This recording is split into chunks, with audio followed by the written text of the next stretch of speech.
વરસાદના પાણીનો બહુ જ ભરાવ થાય છે અને અહીં ગાડી કોઈ જ કચરા વાળો નથી આવતો, કોઈ જ અહીં આવતો નથી. આ તમે જોઈ શકો છો કે ગાયનું ગોબર ને બધું બહુ જ અહીં ગંદકી છે ને અહીં ગાડી મચ્છર બહુ થાય છે ને એના કારણે છોકરા બધા બહુ જ બીમાર પડે છે ને અહીં ગાડી કોઈ જ સાફ સફાઈ માટે બી નહીં આવતું ને રોડ ઉપર એટલું રોડ ખરાબ છે ને કે બધું જ પાણી ઘરમાં ઘૂસી જાય છે ને ઘરમાં બધામાં પાણી ને ગટર લાઈન બી એકદમ સારી નથી, એકદમ કન્ડિશન બહુ જ ખરાબ છે. અહીંયા તમે જોઈ શકો છો કાયદેસર કે આ અહીંયા પાણી ઘરમાં કરવી જોઈએ કે ના કરવી જોઈએ. અમે કઈ થઈ જોઈએ આખો રોડ એટલો ખરાબ છે ને આ તમે જોઈ શકો છો. તમે તમારે નજરે આંખે જોઈ શકો રોડ ક્લિયર છે પણ અહીંયા આવતા તમે જોઈ શકો છો. હા અમે મેદાનમાં તમે જોઈ શકો છો પાણી એટલું ભરાય છે ને અને કચરા વાળાની બી એટલી પ્રોબ્લેમ છે ને કે કચરા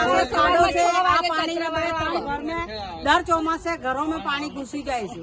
ઠેઠ અહીંયા સુધી બી ઘરોમાં પાણી ઘૂસી જાય છે. આમાં ખાડો પડ્યો ને એ ખાડો ભરાઈ જાય છે, એ છલકાઈને પાણી બધા ઘરોમાં ભરાઈ જાય છે. આટલા ઈંટો પાળા માટી નાખી ને પાળા કર્યા કરીને અમે ચોમાસો કાઢીએ છીએ. જઈને તમે જોઈ શકો છો. આ એરિયાનું નામ શું છે? વટવા રામદેવનગર સોસાયટી. એમાં કોઈ તમને સહાય નથી મળતી?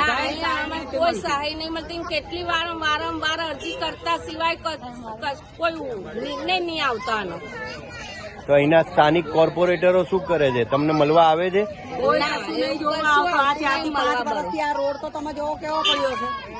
કોઈ કશું 5 વર્ષથી રસ્તો નહીં અમારું જવાનું. રસ્તો છે જ નહીં ને પાણી જવાનું આગળ ટેકરા કરી મેલા પાણી જવાનો કોટ ખેંચી લીધો એટલે અમારે તો પબ્લિક ને કોઈ આખા મેલ્લા વાળાને જવાનો રસ્તો જ નહીં.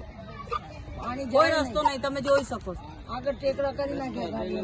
હા રોડ બને છે કોઈ રોડ બનતું નહીં. પેલા માલિક જાગે છે, દર ફેરી બનાવે છે અને પટકે છે, દર ફેરી બનાવે છે અને પટકે છે.